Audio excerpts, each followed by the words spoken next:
hoy tenemos una de las clases más importantes de todas las clases que hemos dado hasta ahora.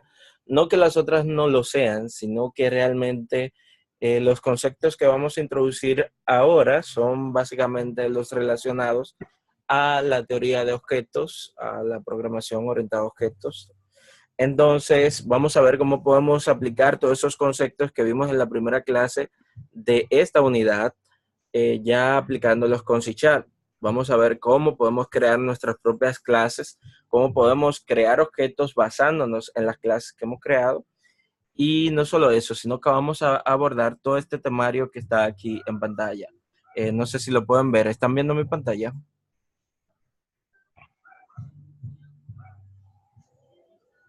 ¿Me confirman si Sí. ven la pantalla? Ok. Sí. Perfecto.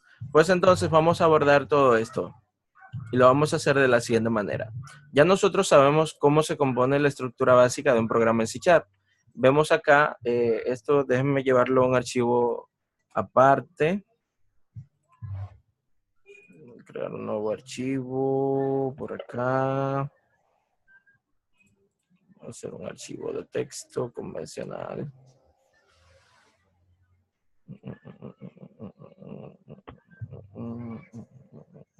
Se me fue, mírenlo aquí. Nada, ese es el temario de hoy.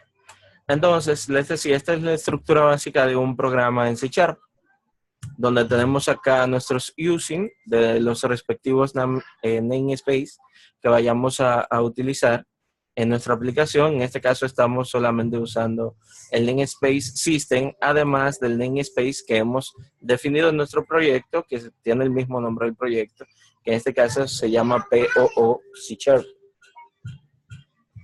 Entonces, un momento.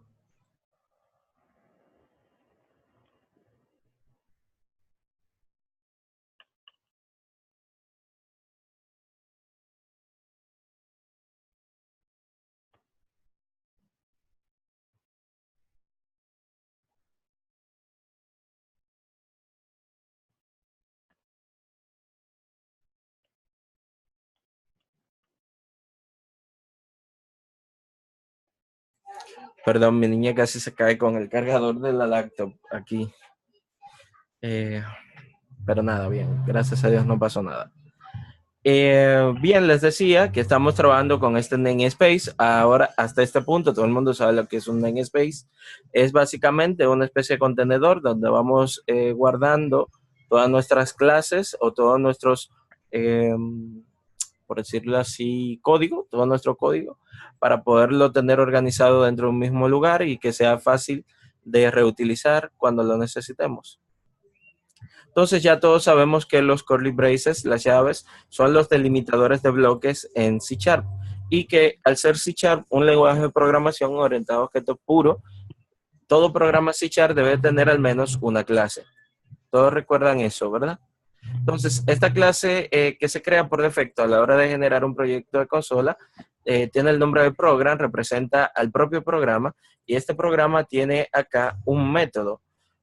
Y aquí debemos de introducir el concepto de método. Ya todos, luego de dar la unidad de lección introductoria a introducción a la programación, pues sabemos lo que es una función. ¿Quién me puede definir qué es una función?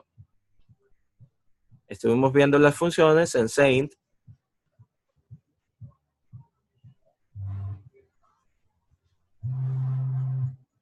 Francis, yo. Sí, está bien, Diego, diga. Dice que funciones son parámetros o instrucciones que tú le das al computador para que ejecute alguna función determinada. Bien, para que ejecute una función. ¿Alguien más? Yo diría como pequeños trozos de códigos que podemos llamar en cierto momento.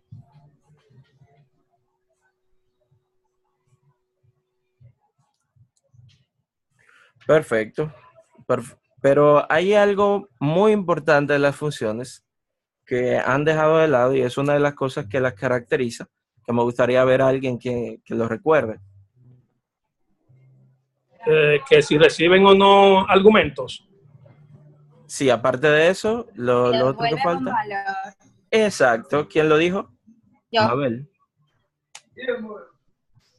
Perfecto, Mabel, gracias. Las funciones, o sea, enteramente cuando hablamos de funciones, se caracterizan por eso, porque pueden o no recibir parámetros o argumentos de entrada y devuelven un valor. Luego que realizan una serie de procesos internos, pueden devolver un valor. Acuérdense de eso, que eso es bastante importante. Entonces, ¿qué pasa? Habíamos hablado también que había un concepto homólogo al de las funciones, que era procedimiento, que era básicamente lo mismo que las funciones, pero que se distinguía en que solamente realizaba una serie de procesos internos y al final no devolvía ningún valor. La diferencia entre un procedimiento y una función se hizo clara desde ese punto de vista. Los procedimientos no devolvían valor y las funciones siempre devolvían valor. ¿Qué sucede? En los lenguajes de programación modernos, que se adoptó generalizar funciones en términos generales para clasificar a estas porciones de códigos a las cuales se les asigna un identificador para llamárseles cuando se les requiera. Entonces, ya todos tienen como convención llamarle funciones, pero hay una diferencia entre los tipos de funciones. Y es que hay funciones que devuelven valor y funciones que no devuelven valor. Entonces, eso tienen que recordarlo siempre, porque no solamente en C#, en cualquier lenguaje de programación que ustedes manejen, se van a topar con esa realidad. Entonces, ¿qué son los métodos? Ya que sabemos que es una función, ¿qué son los métodos? Pues los métodos no son más que otro nombre que se le da a las funciones.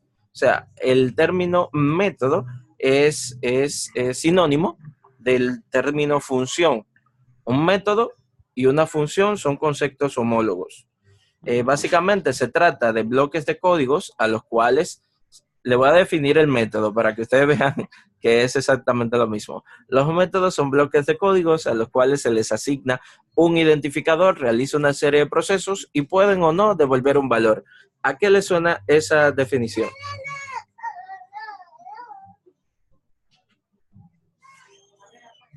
Yo esperaba que digan todos a coro, a las funciones. Bueno, pero no se me cumplió, veo que no se me cumplió eso. Entonces, básicamente es eso, el concepto de método y función son homólogos. Estamos hablando de lo mismo. Cuando yo estoy hablando en C# de un método, estoy haciendo referencia a una función. Ahora bien, esto que está aquí es un método, es una función. Vamos a tratar de interpretar cada una de las partes que lo componen. En primer lugar, esto que está aquí, la palabra clave static, es una palabra clave que tiene una funcionalidad muy especial que vamos a ver adelante. Pero quiero pasar de inmediato a la siguiente, que es la palabra reservada void. La palabra reservada void dice que este método que estamos definiendo no va a devolver ningún valor. Para eso se utiliza la palabra reservada void. Por eso, este método aquí en su cuerpo no tiene ninguna palabra de retorno, porque ese método no va a devolver ningún valor. La palabra main es el identificador, es el nombre que le hemos dado a este método. Y entre paréntesis van los parámetros, que son unas especificaciones de tipos de datos que ese método va a recibir para realizar algún tipo de función con ellos. Y luego de tornarnos o no un valor, pero básicamente eso es lo que está aquí entre paréntesis, un argumento.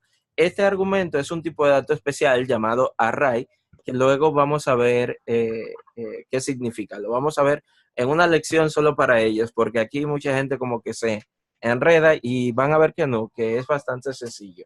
De hecho, es más lo que aporta el saber utilizar los arreglos que lo que perjudica. No sé por qué tanta gente les sale corriendo.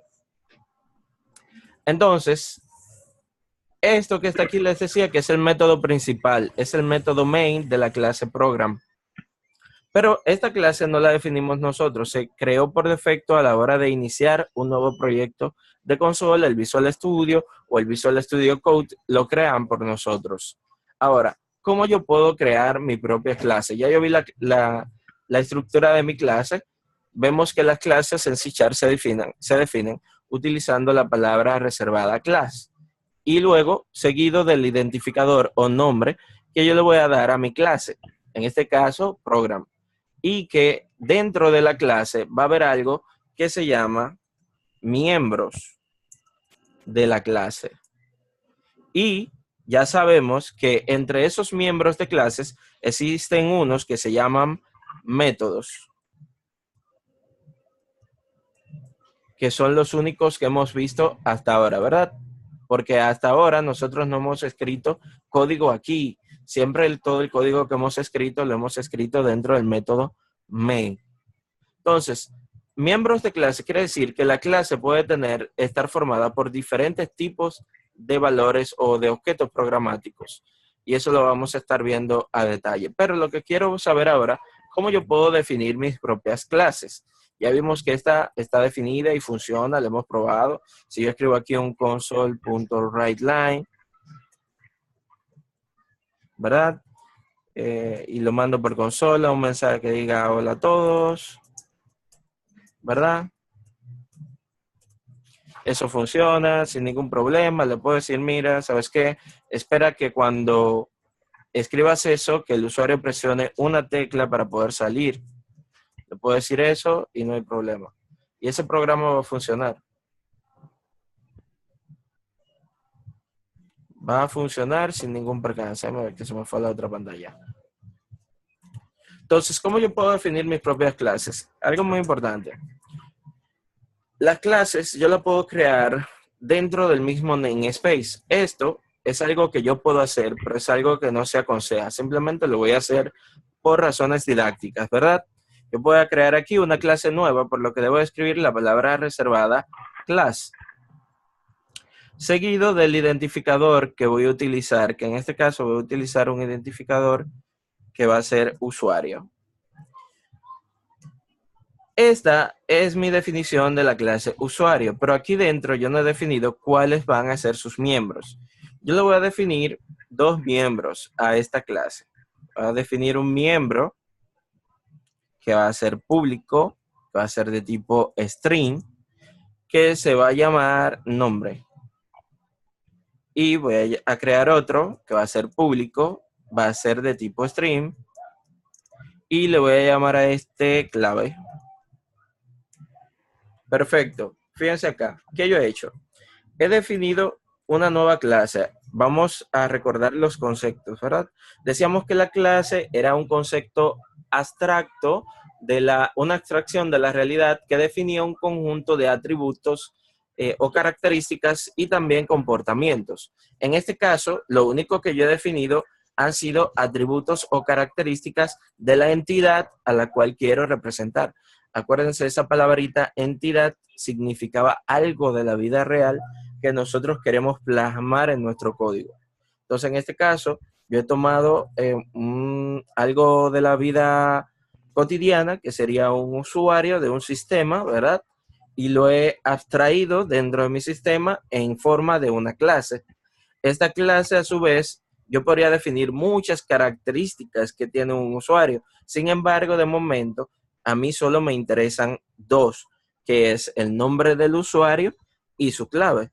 Por eso solamente definí esos dos. Entonces, eso es algo que tenemos que tener en cuenta porque a veces los objetos de la vida real que nosotros queremos llevar a abstracciones dentro de nuestro programa, a entidades dentro de nuestro programa, pueden tener muchas características y muchas funcionalidades que al fin y al cabo dentro de nuestro programa no tienen ningún sentido aplicarlas. Entonces, fíjense de qué manera tan sencilla yo he creado mi propia clase que he llamado usuario. He definido dos atributos que son nombre y clave y a continuación vamos a aprender cómo podemos crear objetos a partir de esta clase. Pero eso va a ser en el próximo link, en el próximo video, porque hasta aquí ha llegado esta sesión. Yo le voy a mandar ahora el link tanto al correo como al grupo de WhatsApp.